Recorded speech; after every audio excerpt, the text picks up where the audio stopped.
ladies and gentlemen. The story you are about to see is true. The names have been changed to protect the innocent.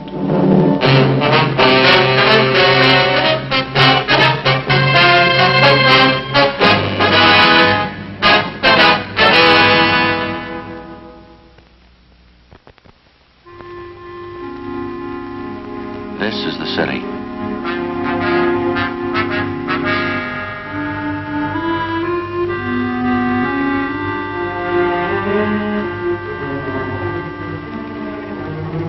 This is the way it looks from downtown. Steel and stone and 2 million people.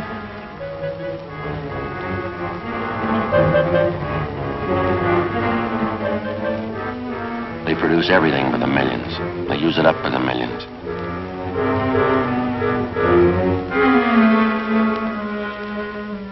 They waste it the same way. Every month they throw away thousands of dollars worth of everything. Some of them waste food and water. Some of them waste time and money. And some of them just waste themselves. When they do, I pick up the pieces. I'm a cop.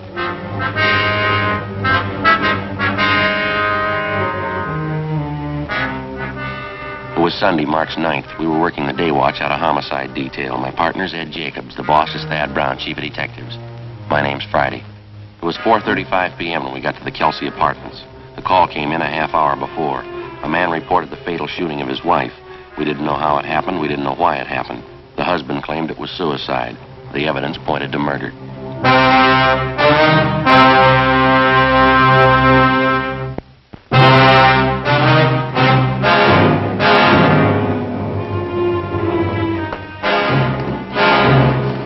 Woman's dead, shot through the right temple with a .45 automatic. Husband claims it was suicide. What's the name? Mr. and Mrs. Andrew Robertson. Wife's name is Marie. That's Mr. Robertson in the front room there. Crime lab been called? They're on their way. I guess we better talk to Robertson. Right. Mr. Robertson, Sergeant Jacob, Sergeant Friday. How do you do? How are you? Mr. Robertson, you want to tell us what happened here? Just gotten back from the corner grocery store. My wife and I had a little argument going. It started before I left for the store. Still on when I got back. I see. She was fixing chicken fried steaks for dinner, putting flour on them. We had a few more words, and I went over and sat on the davenport right where I am now. She was standing here in the doorway to the kitchen. She said something that set me off. I guess I got pretty mad and said a few things. Then she went over that little nightstand there by the door to the kitchen. That's where I keep my Army automatic. She pulled it out of the drawer and backed into the kitchen. Put the gun to her head and said, "This'll put an end to the argument once and for all." I yelled at her and tried to stop her, but I was too late. She pulled the trigger and fell right there where she is. What'd you do then? I went upstairs to Ted Carlton's place. He lives in 212 right above us. We don't have a phone here. I asked him to call the police and send for an ambulance. Did you go over to see how badly your wife was shot? Yes, I forgot to tell you. The minute she fired, I rushed right over to her, but it was too late. She was dead. Did you touch anything in here? Move anything? No, sir. Not a thing. I've been right here ever since I got back down from Ted's room upstairs. Joe? Empty cartridge casing here on the floor. Yeah. Well, when Jones gets here, we can measure the distance. Just a minute.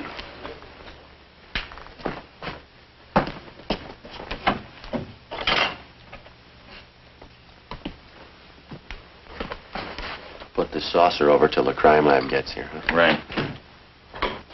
Hi, Jones. Harry? Joe? Lee, kitchen. Harry, I wonder if you'd mind taking Mr. Robertson downtown. We'll be right down as soon as we finish up here. Right, Joe. See you later. Thanks, Harry.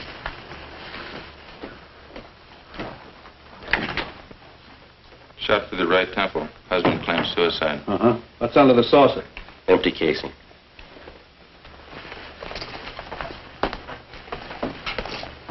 Looks like she was flouring meat, huh? That's what the husband says, yeah. That's probably what that is on the barrel of the automatic there. Yeah, we noticed that. Wastebasket's so full, isn't it? Mm-hmm. Right tempo, huh? Mm-hmm. 45 automatic. Yeah. If she shot herself in the kitchen, the position of the body doesn't warrant the empty casing being out there in the living room, does it? George. Yeah. Come in. Friday? Jacobs? All right, George. Hi. What do you want to shoot? Why don't you get an overall of the room first and then grab one in the kitchen there? Yeah, all right. I'll get this saucer off the casing for you, George. Thanks. Okay. Jacobs, you mind moving over there a little? Oh, yeah. Thanks.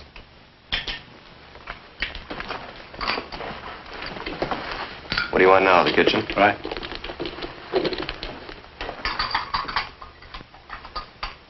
Right from where you are now is good. Okay.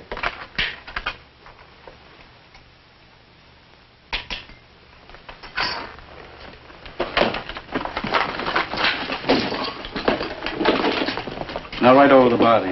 Yeah, all right. Better get that chair to stand on. Yeah, here you are. Thanks, Ed. Too much room to work in here. Can you get it all in there? Yeah, I think so. Better use the wastebasket as your right-hand sideline. Kitchen stove on the other side. Right.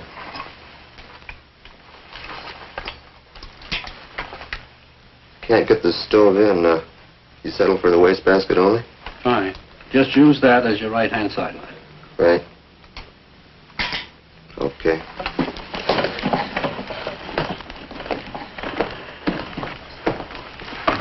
Now, Lee, when you finish up here, Ed and I are going to run upstairs. Well, Joe, before you go, do you want to give me a hand? Take all this in. Sure, fine. Where do you want it? Right to about where she must have been standing. About here? That's good. Uh-huh. Thanks. You bet. Okay, we'll check you later, Lee. Fine. All right, Solid. Friday. Jacobs, how is it? Rough one.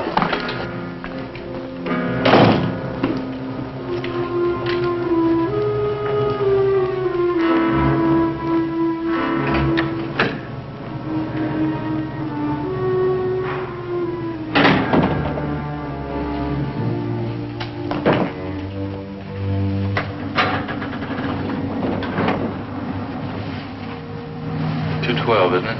Yeah, Ted Carlton.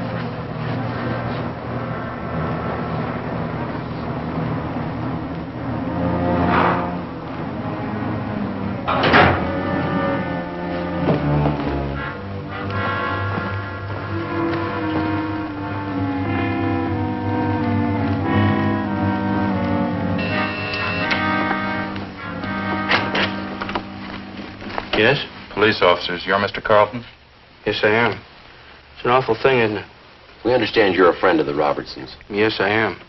You found out anything yet? You think Andy killed her? We don't know. We haven't completed our investigation. Oh, I see. Well, I'll bet that's the way it was. I hate to say that, but from all indications, it certainly looks that way. How do you mean? The argument, the shouting, and then that single shot. I don't know. It sure struck me that Andy did it. When did the argument start? Was it prolonged, do you know? What do you mean? When did it start? What time, do you know? Well, this one today started about 3:30 when Andy got back from the store. They've been arguing ever since I've known them. How long have you known them? About 2 years. Those two never should have gotten married to begin with, if I'm any judge. You married? No, sir, I'm not. Wonder if you can tell us. Did Mrs. Robertson ever say anything that would lead you to believe that she was in fear of her life? Well, yes, she did. One time Andy stalked out of the apartment down there, and Marie came up here to see me. She was in tears, all broken up about it as usual during those spats. I see. She said, I'll try to remember exactly how she put it. She said, Andy gets so mad sometimes I think he's going to kill me. What'd they usually argue about, do you know? Different things. This particular time I was telling you about, I think, was over his being late for dinner. I see. Now, aside from this one instance, is there anything else you can offer us? Well, Andy has a terrible temper, that I know. We used to go out and bowl once in a while, Marie, Andy, and myself. We had to stop. Every time he missed a spare, you'd think it was the end of the world. Would he usually seem to take it out on his wife? Most of the time, yeah. Although I must say I caught it myself a few times. Abusive language. He really carried on over nothing at all. Did Robertson leave his wife home alone much of the time? No, not any more than usual. Seems like he always wanted to get home just so they could argue. Everybody in the apartment house knows about him. Now, you said that Mrs. Robertson came up here after that one particular argument. That's right, sir. Did she come up here often? No, not very often. Just when she was unusually upset and her nerves were on edge. But only then would Andy'd rush out mad. Do you know whether or not Robertson owns a gun? Yes, I believe he does. As a matter of fact, I know he does. One night we were having trouble with prowlers. He came up here with his automatic. I see. Later on, I think I asked him where he got the gun. He said from the Army. Anything else you can add, Mr. Carlton? Well, I was the one to call the police. You knew that. That's what we understand. Well, didn't Andy tell you? He came up here right after the shot and asked me to call the police for him. They don't have a phone. Exactly how did he tell you? Well, what do you mean? Well, what were his exact words? Can you remember? He said, my wife's shot, call the police and get an ambulance quick. What was your reaction to this? Well, I'd heard the shot, so I wasn't too surprised. When Andy came running up here, I knew before he said a word. You could tell just to look at him. You could tell what? That something was wrong. I had a hunch all along that this might happen one day. What's that? That Andy'd kill his wife.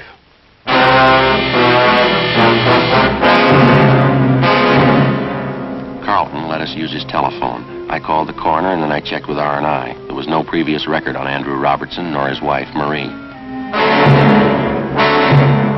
Ed and I continued questioning the various neighbors in the apartment building. Their stories all matched in every detail. The Robertsons had been known to argue quite frequently and quite loud. None of the neighbors could definitely say that they had ever heard Andrew Robertson threaten his wife. All of them volunteered it would be entirely possible. We went back to the interrogation room where we questioned the suspects for a full hour. Everything I've told you was the truth. Would you mind going over it just once more? All right.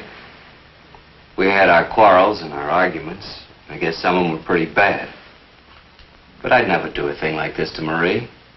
You don't seem very upset about all this, Robertson. I'm not crying about it, if that's what you mean. I'm sorry she had to do it. Tried to stop her, but there was nothing I could do.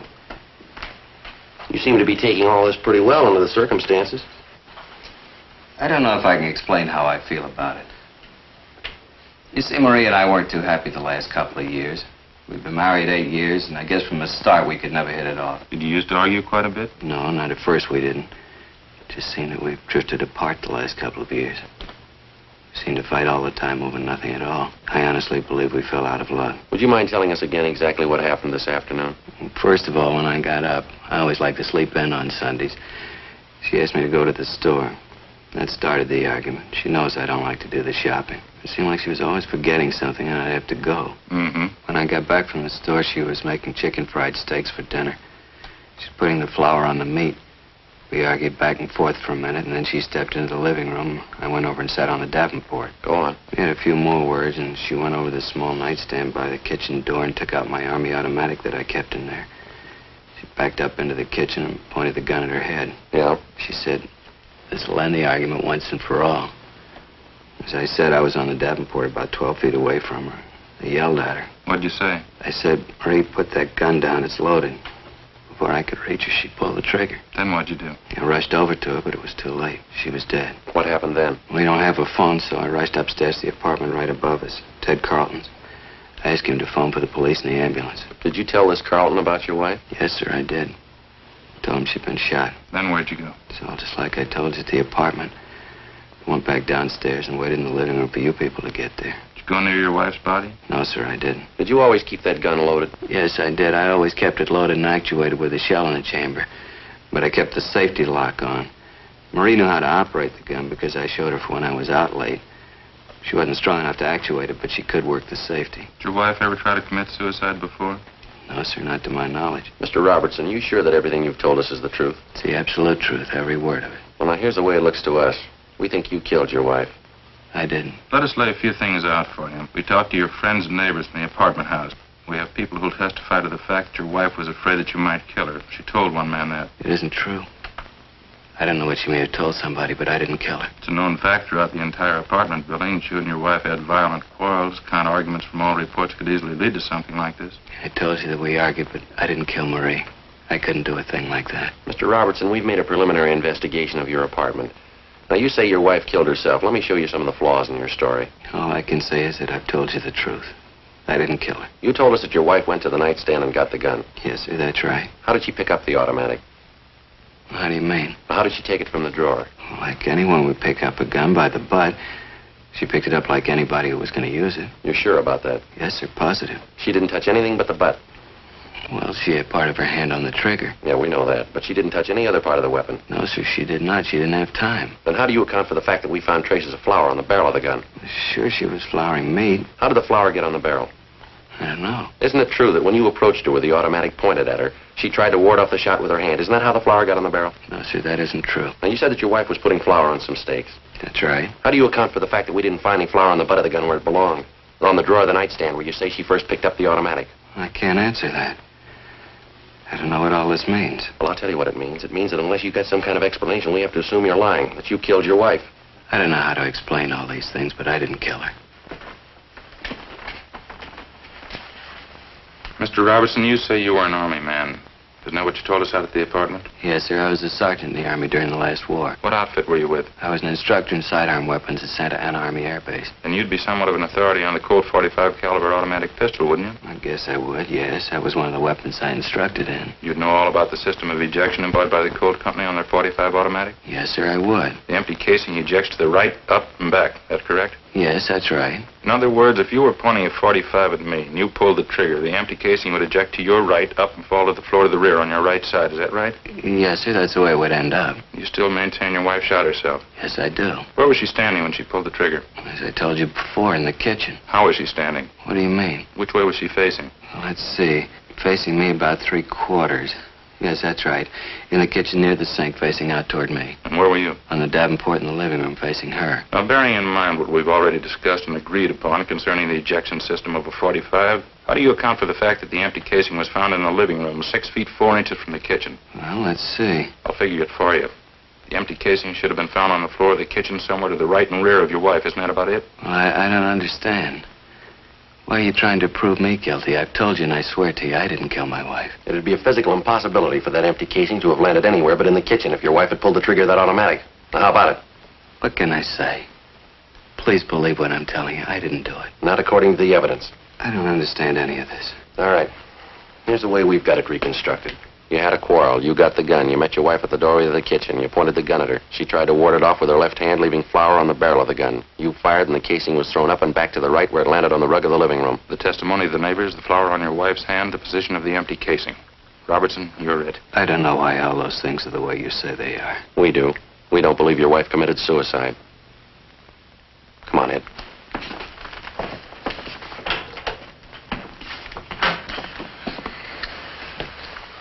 What do you think? I don't know. All the evidence we got certainly got him tapped. Yeah, with all that proof, and he still refuses to cop out. Yeah. Something doesn't jive.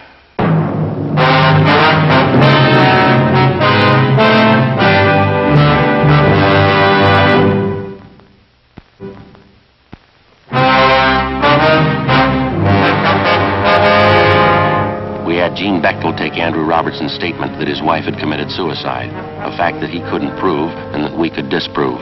We had before us the final investigation. All physical evidence was taken to the crime lab for analysis. The photographs taken at the scene were developed and brought in for careful checking.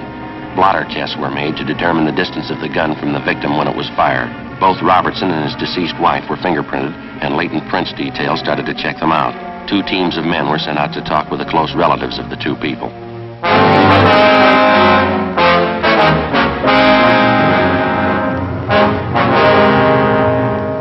Sunday, March 9th, 7 p.m. We got a call from Lieutenant Lee Jones that he had the final results of his investigation. We went over to the 2nd floor of the central station, the crime lab. Take a look at this. Picture of the .45 casing, huh? That's right. Take a close look at it. Right here, particularly. Yeah. Notice this one edge is a little indented here. Ejector marks. No, here are your ejector marks up here. You see? This indentation is something entirely different. What is it? You remember where you found this casing? Yeah, 6 feet 4 inches into the living room. That's right. We wondered how it could have been thrown that far by the ejector if the husband's story is true. The ejector didn't do that. I wondered, too. On closer inspection, I noticed this indentation. Now, let me show you how this casing got there in the living room. Here's an identical .45 caliber cold empty casing. Yeah? We place it on the floor on a piece of linoleum, the same thickness as their kitchen linoleum.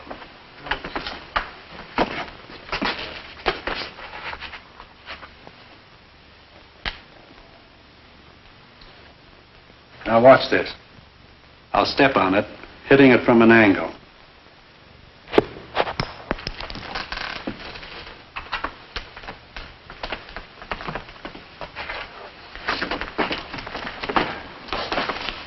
There's your answer to that one. Now, when the husband ran over to his wife's side, what did he say he did? That's about the size of it. He stepped on the casing accidentally, certainly not caring about it at the moment, and it bounced out into the living room, just like a tiddlywink. Notice the casing now, the indentation. Check it against the photo. Yeah, it matches. Did the flower on the barrel of the gun, it was flour, by the way, did it figure in for you, fella? Well, we figured the wife was trying to ward off the gun when he pointed it at her. Certainly the logical deduction. Here's that shot of the kitchen out there. Mm-hmm. Notice the wastebasket here? Pretty full, isn't it? Yeah, we noticed that when we were out there. What you probably didn't notice was this. Here's a blow-up of just that section where the wastebasket was. Can you see what's on top of the stuff in the basket there? Yeah, looks like a flour sack. That's right, an empty flour sack. Now, figuring the position of the body in relation to that wastebasket, when she dropped the gun, it fell from her hand, striking the wastebasket, bouncing off and landing on the floor where you found it. You said when she dropped the gun, you figure it was suicide? It's beginning to shape up that way, isn't it? There's no flour found on the butt of the gun. That part of the automatic didn't come in contact with the flour sack. Yeah, Lee, but she was flouring meat. There were no traces of it on her right hand, on the palm, just on the back. In checking the clothing, we found streaks of flour where she could have wiped her hands clean before picking up the gun. It doesn't look like he killed her. There's more here. As you know, we ran blotter tests to determine the distance of the gun from the body when it was fired. Shot a .45 caliber Colt from various distances before we got the right answer. Yeah. Here's the results of the tests. Found powder burns on the right side of the wife's head. This test shows that the gun was held approximately 3 inches from the right temple when it was fired. Mm-hmm. That's it. Here's the report from latent prints. Smudges, one good thumbprint, right hand, belonged to Marie Robertson, indicating she was the last one to handle the weapon. That's about it, Lee? No, got some more for you. Now, this shot was taken facing the east wall of the kitchen. That's the wall that would be on anyone's left sitting on the Davenport in the front room. Wouldn't be possible to see that wall from the Davenport. Yeah. You can see the black X where we located the slug. Mm-hmm. Relative to the position of the body, if she was standing, holding the gun at approximately a right angle with the side of the head, the bullet would come to rest approximately 4 inches below the crown of her head. To check out? The coroner says she was 5'4". The bullet was found at a height of 5 1/8", proving that she shot herself rather than anyone else doing it, judging from the inclination of the bullet. As you know, this is critical. Yeah. For what it's worth, the condition of the wound indicates that it was inflicted from extreme close range. A fair point when you consider that most people wouldn't submit to being shot from close range without a struggle or unless taken by surprise. And from all reports, we know she wasn't. Well, that's it, fellas. That's all we have. Thanks, Lee. It's enough.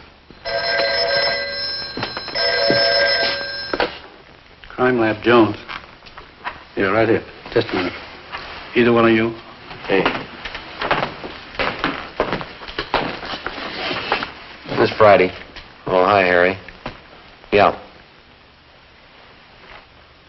Yeah. Well, what's it say? Huh? Yeah, yeah. Thanks very much, Harry. Yes, it sure does. Right. Bye.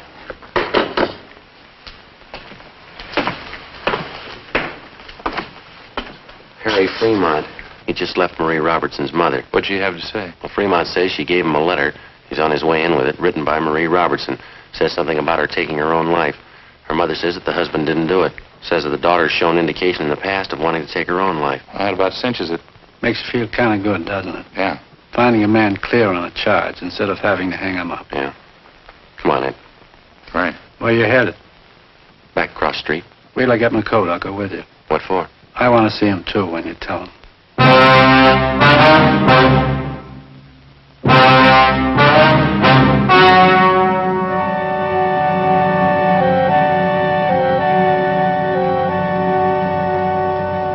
On March 12th, the hearing was held in the office of the coroner, City and County of Los Angeles, State of California. In a moment, the results of that hearing.